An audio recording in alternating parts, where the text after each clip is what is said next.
اور ہر ایک شخص کے لیے ایک سمت مقرر ہے جدھر وہ عبادت کے وقت منہ کیا کرتا ہے، تو تم نیکیوں میں سبقت حاصل کرو. تم جہاں ہوگے اللہ تم سب کو جمع کرے گا، بے شک اللہ ہر چیز پر قادر ہے. اور تم جہاں سے نکلو نماز میں اپنا منہ مسجد حرام کی طرف کر لیا کرو، بے شبہ یہ تمہارے پروردگار کی طرف سے حق ہے، اور تم لوگ جو کچھ کرتے ہو اللہ اس سے بے خبر نہیں. اور تم جہاں سے نکلو مسجد حرام کی طرف منہ کر کے نماز پڑھا کرو. اور مسلمانوں تم جہاں ہوا کرو اسی مسجد کی طرف رخ کیا کرو.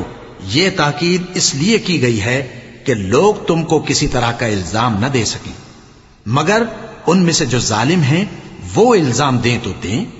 سو ان سے مت ڈرنا اور مجھی سے ڈرتے رہنا، اور یہ بھی مقصود ہے کہ میں تم کو اپنی تمام نعمتیں بخشوں، اور یہ بھی کہ تم راہ راست پر چلو.